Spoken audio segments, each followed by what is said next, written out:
Wishing you all a pleasant afternoon. I am Durgesh Nandini and I will be your host for today's webinar.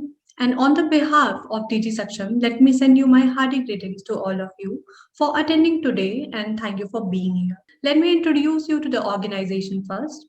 DG Saksham is an initiative of SEMS Group that has developed content over 300 courses in multiple languages, which range from 4 hours to 6 months in various sectors of IT, BFSI, retail, and entrepreneurship for all the age groups from school children, youth, professional, and senior citizens. DigiSaksham has also conducted more than 100 webinars, 10 FTPs, and workshops, 6 international conferences. DigiSaksham has impacted more than 15,000 lives through various webinars, conferences, workshops, and seminars across the globe. Moving with the topic of today's webinar, the fearless edge. Feel, fear, pursue your dreams. Choosing a career can be overwhelming, especially for the new graduates, and the choice of career path is not always in our hands. Even when the choice is fully our own, choosing a profession that promises the highest compensation might not be the best way to go for it. For the simple reason that the job that pays the highest need not be the essentially the most nourishing one. To enlighten us all through this topic, we have Mr. Nitsen Matla, and we welcome you, sir, with a warm welcome today in this webinar. Mr. Matla is an applied communications lecturer, speaker, and facilitator. Thank you very much for welcoming me, and a good day to all people who are joining us from all over the world. Thank you very much, guys, for taking your time to be with us. Okay, sir, I think we can go ahead. If you woke up tomorrow morning without fear, what would be the first thing you do? If you could dare yourself to do something, what would it be? These are self-introspection questions that we have to ask ourselves whenever we want to evolve and grow as human beings. Because ultimately, knowing yourself is wisdom, but mastering yourself, that is true power. By show of hands, how many of you know what fear is? And how many of you have ever felt experienced fear in your life? And how many of you have ever failed to pursue your dreams and goals because of fear? If you have answered any of these two questions, that is enough evidence that fear is there. Fear is a product of our reality. In any journey that we seek to undertake, we always fear that which has the potential to occur. To feel fear is to experience a feeling that holds you back, a feeling that tells you that you can never win. Fear tells you that you enter into the unknown and that results are uncertain. But this is a burden that you must experience whenever you have a dream in life. Because to dream is to dare yourself, to trust yourself that you can be able to move from the known into the unknown, to walk into chaos and uncertainty and still be fueled by a perennial spirit, determination, and resolve. But perhaps most importantly, it is about taking a leap of faith. Ladies and gentlemen, in this keynote talk of mine, my attempt is quite simple. Is to prove and show you that fear is real and that it can often limit us and subject us into failing to fulfill our purposes. However, it is only when we make a conscious choice and decision to move past our fears that we can truly manifest and ultimately achieve our wildest dreams. And that is where fear arises from a reality which informs you and I that we may not succeed at our first attempt. According to psychology, there are two ways in which fear manifests itself. The first process is what we call the low hold. And this process, it is directly linked to our need of survival and protection. Many people wish to live better lives, to fulfill the deeply held dreams which are only known by them. But because they lack the courage and conviction to follow through on their dreams, they then suffer from what we call the gift of anticipation. The gift of anticipation. So typically what happens is that before human beings could take on any endeavor, they will always anticipate all the terrible things that may happen on their journey. So naturally, human beings will anticipate failure, will anticipate criticism from friends and families, will anticipate about what would happen if they lost their money, will anticipate the possibility of having to quit their stable employment and to pursue their dreams and goals without no guarantee of success. And this is what the gift of anticipation does. It guarantees our sense of survival and protection.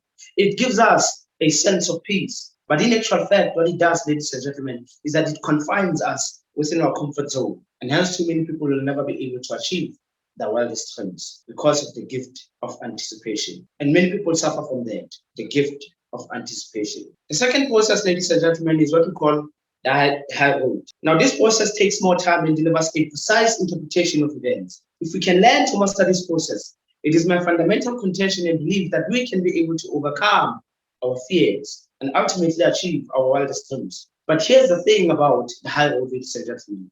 Very few individuals operate from the high road. And that is because they're consumed by feelings of fear, doubt, and anxiety. But the beautiful thing about the high road, ladies and gentlemen, is that it allows us to experience these emotions. But we ought to make a conscious choice and decision not to be consumed by these emotions. In particular, we need to make it a point that we are not consumed by fear. Because once you are consumed by fear, it affects your ability to take risk, it affects your momentum, and lastly, it affects your energy. And once all of these components are affected, it essentially means that your ability to make decisions is also affected, ultimately affecting your ability to overcome your fears. So then the bone of contention under the high road is that we must be willing to experience these negative emotions, but ultimately we must be willing to make bold decisions. Let us say, for example, that there's always been a goal that you've always wanted to achieve, or perhaps a dream that you've always wanted to be in pursuit of, or maybe a side hustle that you've always wanted to do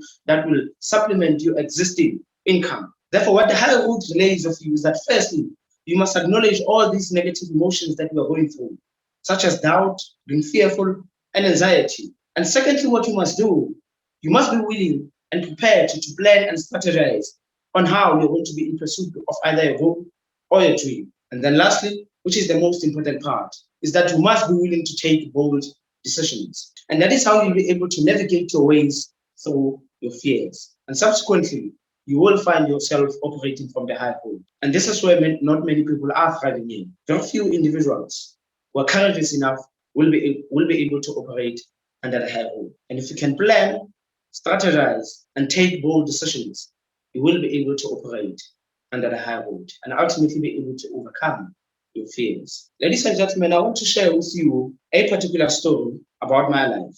And after this event, and after this story, I'm going to share with you the lessons that I learned from that particular story. So it happened that during 2020, during COVID-19, around June, July, it was winter in South Africa. I was out with a group of friends of mine and we're having fun like we're used to. But you see what happened on that particular day is that I've been trying to get hold of my girlfriend and I couldn't. And I tried several times, but I just couldn't get hold of her. So what then happened is that later on, I then received a call from her mother. And the mother told me that my girlfriend had been admitted to hospital. And for a while, I was confused because I couldn't understand. Because last time when I spoke to her, she was in a good condition. And the week prior to that, when we last met, she was also still in a good condition. So I couldn't understand what happened. And the mother related to me that she had just collapsed. And then it was on a Saturday when I received that call. And then the following day, I then tried to get a hold of her. And then I still couldn't because it was during COVID-19. And also I couldn't be able to visit her. And then Monday went by. And then on Monday, I tried several times calling at the hospital, but I still couldn't get hold of her. And then the day went by. And then on Tuesday, I woke up feeling in a very funny way. I had a running stomach. And I also had a bad feeling about that day. I kept on calling, but I just couldn't get hold of her. I tried calling at the hospital and they just couldn't put me through to her. I then decided, you know what, let me go see my friends again. I need a bit of fresh air because I was under severe stress. And you can imagine I couldn't get hold of my girlfriend, I couldn't speak to her. I couldn't understand what is wrong with her. So I then decided to go and meet with a couple of friends of mine. It was only after I had arrived at my friend's place that 15 minutes later, I received a call from my girlfriend's mother. And the first thing that she said to me when I answered the phone was that your girlfriend is no more. And just like that, I quickly went into a state of shock and disbelief. And the first thing I did was to drop my call and I went straight to my WhatsApp messages. And the first message that popped up was, Prudence is no more. Your girlfriend has passed away. I just couldn't believe what I had. I went into a complete state of shock and disbelief. And as I began to walk away from my friends crying, two of them came behind me and they held me and they asked me what is wrong. I then relayed to them that my girlfriend had just passed away. And then they put me in a car and they drove me to my room. Then we got into my room and then we all sat down. Whilst I was still crying, we all sat down in a complete state of silence. And after a while, a friend of mine said, Nzani, I think you must pack up your clothes. We're going to take you home. You are not in a condition to be alone right now. And they were correct. And I did that. I locked my room and took my clothes and then I then left. They dropped me at my place, at my parents' place. I then relayed to my mother that I just lost my girlfriend. And I was drowning in tears. I quickly went to my bedroom and then slept. As I was drowning in tears, my mother tried to comfort me, but I was drowning in tears. But it was only after the burial of my girlfriend that I reflected on the times that we shared together and the memories that we shared together that I learned a very powerful and profound lesson. And that is the illusion of time. To be naive enough to think and believe that we have time in this world. So therefore, ladies and gentlemen, the question that I have for you is, how many of you have delayed your dreams and goals simply because of the illusion of time? How many of you are delaying your dreams and goals simply because you believe you will be in pursuit of those goals once you have time? Or better yet, how many of you have delayed your dreams and goals simply because of fear?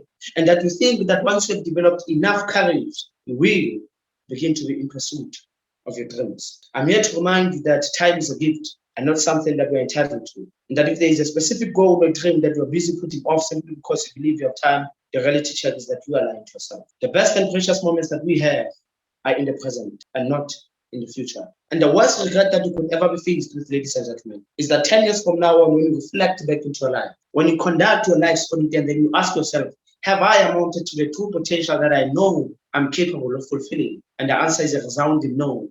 You will regret your son. And that is the worst regret ever to be faced with. That when you look back into your life and then you ask yourself, did I amount to what I'm truly capable of?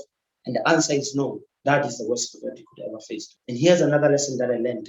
And it is that a life ruled by fear will never amount to any significance. A life ruled by fear will never amount to any significance. So if there is any dream or goal that you want to pursue, something that you know from the belly of your stomach that you want to achieve, you must begin to be in pursuit. Ladies and gentlemen, I'm now going to share with you what we call the 4 degrees of action. And as I take you through these 4 categories, I want you to ask yourself, under which category do you fall under? Because it is only when we become honest and truthful with ourselves that we can begin to live lives that are truly meaningful. The first category is what we call inaction. These are people who are not motivated, inspired, or encouraged enough to take an action. You try to get them involved in a particular project, or you try to take them along to establish perhaps a new business, or to try to establish a goal that you can both be able to achieve together. These people are not motivated enough to take action. They're just satisfied with their life as they are. Whether there's progress or not, they're just happy with their lives. Whether they're stagnant or whether they're in a limbo, they'll just be satisfied with their lives as they are. And then the second category is what we call the retreaters. These are people that whenever you offer them an opportunity, the first thing that they will do is to step back because they do not know how the project is going to unfold or how the goal is going to unfold.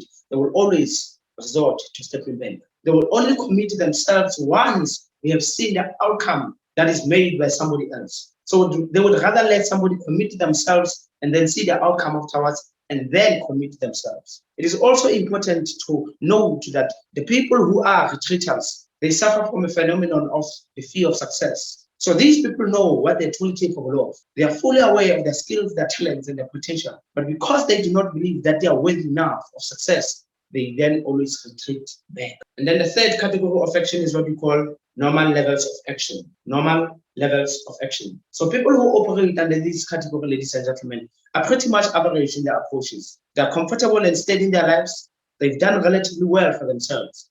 But they still have an opportunity to go beyond that of which they've already achieved in their lives. But because they thrive best in their comfort zone, they'll always resort to that. You get them involved in a project, yes, there's a little bit of initiative, but half along the way, they're going to give up. They don't have the stamina or the longevity to see things through normal levels of action. And then the fourth category, which is the last one, is what we call massive action. Now, this is where very few individuals operate from, ladies and gentlemen. And the people who operate under the fourth category have a high risk tolerance of taking risks. They're bold, they're courageous, and they're fearless. And very few people possess those qualities. And it is also important that once you possess those qualities, you will operate in what we call your zone of excellence. And once you operate from that zone of excellence, it means, number one, you have a sense of liberation. And secondly, you have a sense of fulfillment. And how many people can honestly say that they are thoroughly fulfilled with their lives? Very few. As a matter of fact, ladies and gentlemen, a lot of people operate in the third category of action, which is normal levels of action. But the desire and the willingness to operate from the fourth degree of action is there. But the courage and the conviction to be in pursuit, to put in the hard work, they do not have. So if you want to operate from your zone of excellence, if you want to have a sense of liberation and a sense of fulfillment, you must be willing to take risks. You must be bold. You must be courageous enough to take calculated decisions. Although they may not be popular, but if you know deep down from the belly of your stomach that they will assist you in being able to overcome your fears and achieve your dreams, then by all means, take that bold decision. Ladies and gentlemen, I'm now going to share with you the 5 strategies that you can employ in your daily lives that can assist you in being able to overcome your fears. These are the strategies that you can be able to employ in your daily life. The first strategy is your mindset. It is far much more better important to maintain a positive outlook in life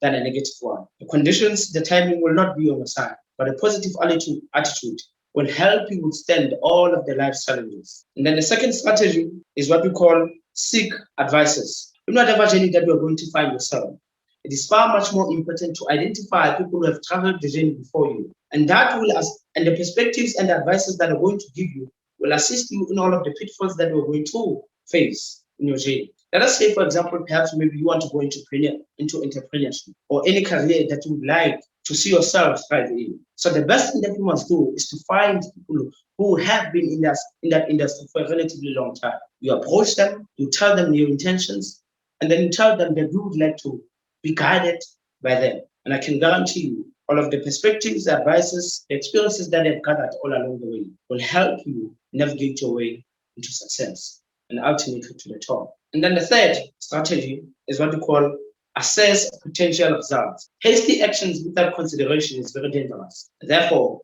before you're going to take on any journey or any endeavor, you must always ask yourselves, what are the possible outcomes that may happen in this journey of mine? So again, if you want to go into entrepreneurship or if you are going to establish a new career for yourself, you must always ask yourself, what are the possible outcomes that may happen here? So let us say maybe you want to shift from one company to another, or maybe you want to do a holistic change of a career, move from one career into a completely different one. You must ask yourself, what are the possibilities of me getting employed? Am I going to work for a relatively big or small company?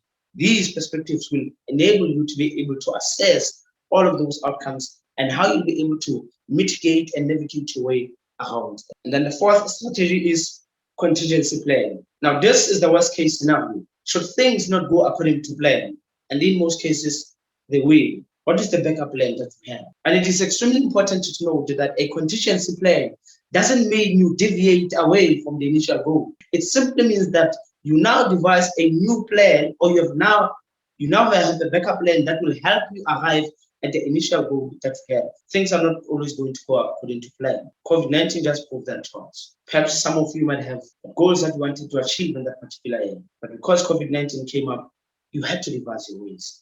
You had to strategize. You had to go back to the drawing board and ask yourself, how can I reach that goal that I always had for myself? And the same thing happens in our lives, ladies and gentlemen. If we're truly are going to overcome our fear, you must acknowledge that things are not going to go according to plan. And that more often than not, you will be requested to go back to the drawing board and ask yourself, how can I better come up with a new plan to reach my initial goal? And then the fifth and last strategy is just act. Take action. The word act simply means action changes things. The word act simply means action changes things. The conditions, the timing will never be in your favor. But because you've got a dream so much bigger and larger than life, because you are purpose driven, and because you want to manifest your innate true potential, and because you have a desire and quest to operate from the zone of excellence, you must be willing to act, despite whether the conditions or the timings are in your favor. You must be willing to take that bold decisions. Ladies and gentlemen, you must be aware that your fears are a kind of person that confines you within a limited range of action. So the less you fear, the more power you have, and the more fully you will live. Ladies and gentlemen, I thank you for your time. Thank you. Thank you so much, sir. Thank you so much, sir, as this was a very informative session, and also the fact that you took the courage to share your personal story, it was very special. Okay, so there is a question. Jacqueline asks, can we work beyond hope and fear? Can you work beyond hope and fear? I think first and foremost that for you to be able to overcome your fears, you must be hopeful that you can. So that is the first thing that you need to take into consideration. And then, is it possible to work beyond your fears? Of course, it is. Like I said already, if you if you're mindful that you do have feelings of fear, anxiety, and doubt, and if you do acknowledge that, and if you are willing and prepared to make a bold decisions in overcoming your fears, then you can definitely be able to work beyond your fears. It's important to realize that what often hinders our progress and growth is our fears. And as a result of that, if you are hindered by that, it then stops you from working beyond that. But if you are fearless, you'll be able to work beyond your fears. I hope that my answer answers your question, man. Okay, so the next question is What's so bad about fear is that number one, it hinders us. So that is the first thing about it. And the sad part about it is that once it hinders you, you fail to tap into your inner potential. I mean, as human beings, we all know that what we are truly capable of and what we can truly manifest. But because of the fear of the unknown, because of how we've been conditioned and socialized into our societies, often than not, we find that a sense of fear has been installed within us. And once you try to overcome the shackles of fear and you fail at your first attempt, it will prove the naysayers correct. And as a result of that, if you are not confident enough, it will also affirm to you that you are not destined for greater things. But if you become resolute and persistent and you ultimately are able to overcome your fears, you'll be able to live out your life the way it was destined to be. So what is so bad about fear is that it hinders us from manifesting our true potential. and the next question is how can we handle if there is a hindrance for our dreams? Oh, okay. I think the first thing that you must ask yourself is what hinders you back, because you can never be able to solve what you do not know what hinders you back. So in this case, if it is feedback, if it is fear that holds you back, so the first thing that I would encourage you to do is that you must allow yourself to experience that feeling, because it is only natural to experience it, because fear in its nature was meant to protect us from danger. But far often in life, you find that if it has been installed in your life and you're trying to be in pursuit of your life, people will tell you that you're going to fail. People will try to criticize you. And the thing about human beings is that we don't want to be ashamed. We don't want to be laughed at. We don't want to be seen as failures. And as a result of that, we always resort back to not pursuing our dreams. So the first thing I would say to you is that you must acknowledge that you experience feelings of anxiety, doubt, and fear. But then followed by that is that you must be willing to plan. And you must be courageous enough to say to yourself, I am going to be in pursuit of my dreams and goals, despite all of these feelings that I'm feeling. And then ultimately you make that bold decision. And that's how you'll be able to overcome your fears. So firstly, you acknowledge your emotions, and then you plan on how you're going to go about being in pursuit of your dreams. And then lastly, you make that bold decision. And chances are that in your first attempt, you are going to fail. And if you do fail, you must have the courage to get back up. So the next question is it healthy to have a fear towards life? Um, I wouldn't say yes. Look, for you to be able to do anything that is worthy in life, you need to be fearless. That is one thing that I've realized. The people who have managed to change the course of history are people who were extremely fearless. I mean, if you look at the case of somebody like Mahatma Gandhi or maybe Nelson Mandela or Martin Luther King, they all had a cause that they were fighting towards. And we all have that in our lives. We all have a cause that we are all fighting towards, whether it be in our careers, whether it be in our businesses, or maybe it be in our lives. There is always something that we are trying to fight. And often than not, it requires us to be fearless, right? Because we're always faced with obstacles, we're always faced with challenges, we're always faced with people who do not believe in us. And if we're going to resort to the opinions of society and not that of our own and validate ourselves, then it means we're fearful. But if we're courageous enough to be resolute, to be fearless, then it means we'll be able to achieve the things that we want in our lives. So yes, we must be fearless towards life. That is how we leave a mark in this world. Okay. Now Christine asks, it's natural to be frightened, but is it natural to not have a dream? And what can we do if we are too afraid to dream due to social expectations? The social expectation, I think, and you know that I find that in particular in my country, and this applies to a lot of people. We there's so much expectations. Number one, from our families, and secondly from our communities. And the danger about social expectations is that it often confines you into a box. So many people will look at you and they will tell you that you are Mzani and you must fit into this box. And if you do anything besides that, we are going to cancel you out. All right.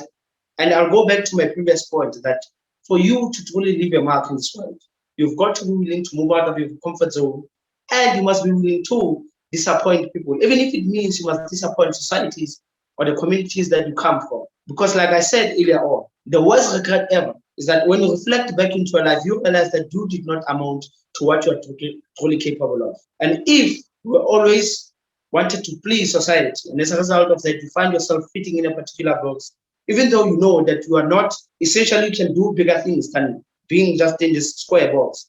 But because of social expectations, because you don't want to be ostracized by society, you are going to regret yourself later on. So my advice would be you must become rebellious. Whatever box that people are trying to box you in, try to come out of it. Live your life the way you want it to manifest. Live your life the way you want to manifest. So don't allow society to box you. Just enable yourself to come out of that. Thank you so much, sir. With this, we come towards the end of the webinar.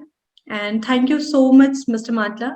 It was indeed a very informative session, and I think the audience also enjoyed it a lot.